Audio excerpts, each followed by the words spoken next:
सभी को मेरा नमस्कार। आज के इस वीडियो में अपन आइसोमेरिज्म या समावेवता का अध्ययन करेंगे। समावेवता क्या है? एक ही यौगिक के दो से अधिक रूप जिनके संरचना केमिकल फॉर्मूला रासायनिक सूत्र तो समान होता है, लेकिन संरचनात्मक सूत्र क्या होता है? अलग अलग होता है। तो वो जो यौगिक हैं वो आपस में एक दूसरे के समावेवी कहलाते हैं, और यौगिकों का ये गुणधर्म क्या कहलाता है? समावेवता कहलाता है। समावेवता है वो कितने प्रकार की होती है? तो टाइप ऑफ आइसोमेरिज्म, समावेवता है वो दो प्रकार की होती है, संरचनात्मक या कॉन्स्टिट्यूशनल आइसोमेरिज्म, और दूसरी है त्रिविम या स्टीरियो आइसोमेरिज्म। संरचनात्मक या कॉन्स्टिट्यूशनल आइसोमेरिज्म।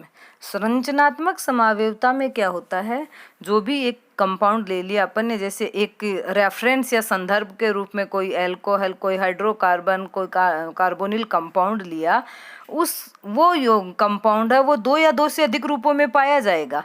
उन रूपों में, उन सब में उसका केमिकल फॉर्मूला सेम है, लेकिन जो संरचनात्मक सूत्र अपन बनाएंगे वो क्या होंगे? अलग अलग होंगे। और अलग अलग होने के कारण इस समावयवों को आपस में क्या कहते हैं? ये एक दूसरे के संरचनात्मक समावयवी हैं।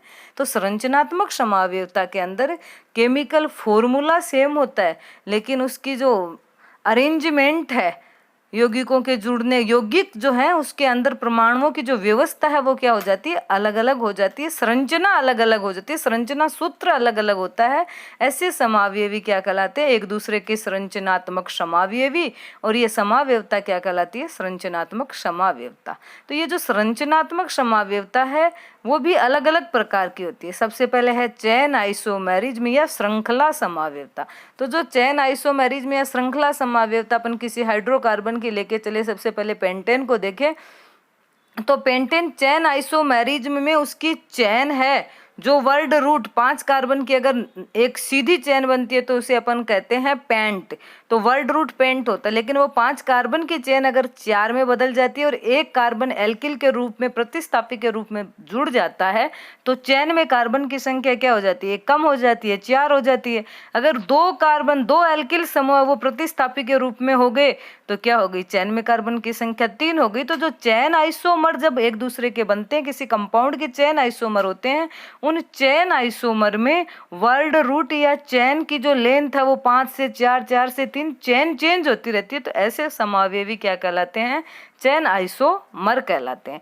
तो जैसे पेंटेन को लेके चलें तो नॉर्मल पेंटेन, आइसोपेंटेन, नियोपेंटेन, ये तीनों ही पेंटेन के क्या है? आइसोमर हैं।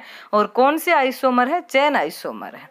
फिर है पोजिशनल आइसोमेरिज्म यानी स्थिति समावयवता। स्थिति समावयवता में क्या होता है? किसी भी कंपाउंड की अपन स्थिति समावयवता देखते हैं तो अगर उसमें कोई फंक्शनल ग्रुप है या कोई प्रतिस्थापी है तो उस प्रतिस्थापी और फंक्शनल ग्रुप की स्थिति या पोजीशन बदल जाती है। तो ब्यूटेनॉल में लेके चलें तो 1 ब्यूटेनॉल और 2 ब्यूटेनॉल दोनों एक दूसरे के क्या हैं? पोजिशनल आइसोमर हैं। अगर अपन पेंटेन है और उस पेंटेन में 2 पे मैथिल जुड़ा हो तो अपन बोलते हैं 2 मैथिल पेंटेन, और उसमें वो मैथिल 2 की जगह 3 में आ जाएगा तो क्या बन जाएगा? 3 मैथिल पेंटेन। तो 2 मिथाइल पेंटेन और 3 मिथाइल पेंटेन है वो एक दूसरे के पोजिशनल आइसोमर हैं। ब्यूटेनॉन में तो एक ही होता है, ब्यूटेनॉन ने पेंटेनॉन को लेके चले तो पेंटेनॉन 2 पेंटेनॉन और 3 पेंटेनॉन दोनों एक दूसरे के क्या है? पोजिशनल आइसोमेरिज्म है। उसमें क्रियात्मक समूह की पोजीशन बदली है। फिर है टोटोमेरिज्म या कीटोइनोल समावयवता। तो जो टोटोमेरिज्म है वो समावयवता पाई जाती है एल्डिहाइड और कीटोन में।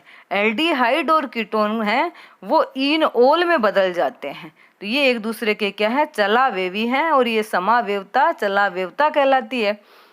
Ring chain isomerism. Ring chain isomerism में क्या होता है? अनसैचुरेटेड जो एल्कोहल हैं वो इपोक्साइड में बदल जाते हैं। ये रिंग चेन आइसोमेरिज्म में उसका एक समावयवी है वो साइक्लिक कंपाउंड बनाता है और दूसरा समावयवी है वो एक खुली वलय का कंपाउंड बनाता है। तो ऐसे जो आइसोमर होते हैं वो क्या कहलाते हैं? रिंग चेन आइसोमेरिज्म आइसोमर कहलाते हैं। और ये समावयवता क्या कहलाती है? रिंग चेन आइसोमेरिज्म कहलाती है। तो जैसे विनाइल अल्कोहल है, विनाइल अल्कोहल का रिंग चेन आइसोमर हो जाएगा इथाइल इपोक्साइड।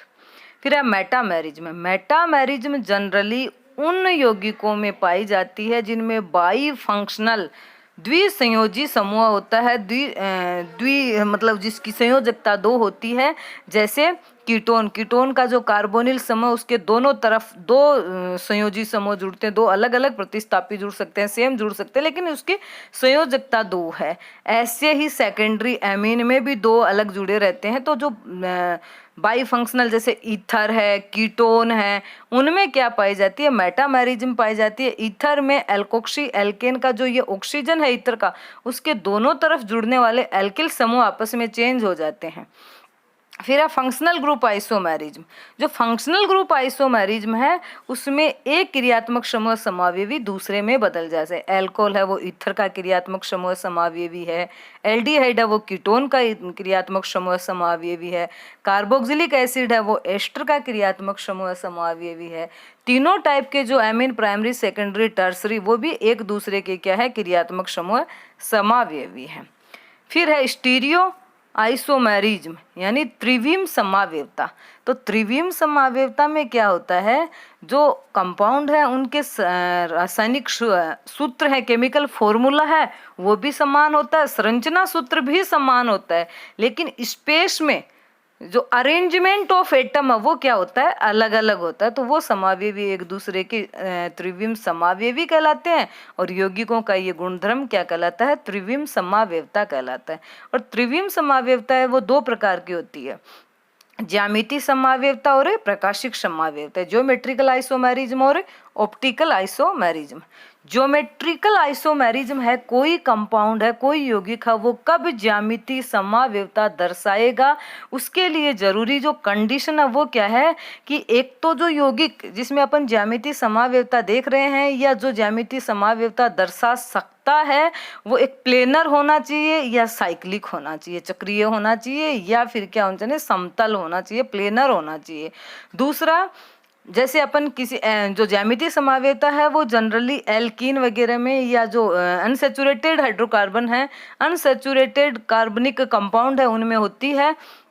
तो जिसमें भी अपन ज्यामिति समावयवता देखना चाहते हैं कि उसमें वो ज्योमेट्रिकली एक्टिव होगा या नहीं, ज्यामिति समावयवता दर्शाएगा कि नहीं दर्शाएगा, इसके लिए जरूरी है कि वो यौगिक है उसमें एक तो प्लेनर होना चाहिए या साइक्लिक वलय होनी चाहिए।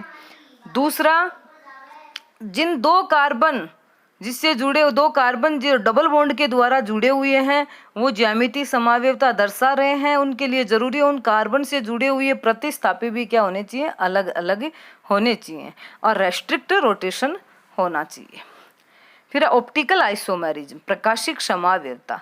प्रकाशिक समावयवता के लिए जरूरी है कि जिस यौगिक में अपन देख रहे हैं कि ये ऑप्टिकली एक्टिव होगा कि नहीं होगा, प्रकाशिक समावयवता दर्शाएगा कि नहीं दर्शाएगा, उसके लिए जरूरी है कि उस यौगिक में कायरल कार्बन होना चाहिए। और कायरल कार्बन का मतलब असम्मित कार्बन, ऐसा कार्बन जिससे जुड़े हुए चारों प्रतिस्थापी क्या हो? अलग अलग हो। अगर कार्बन कायरल होगा तो वो यौगिक क्या होगा? प्रकाशिक समावयवता दर्शाएगा।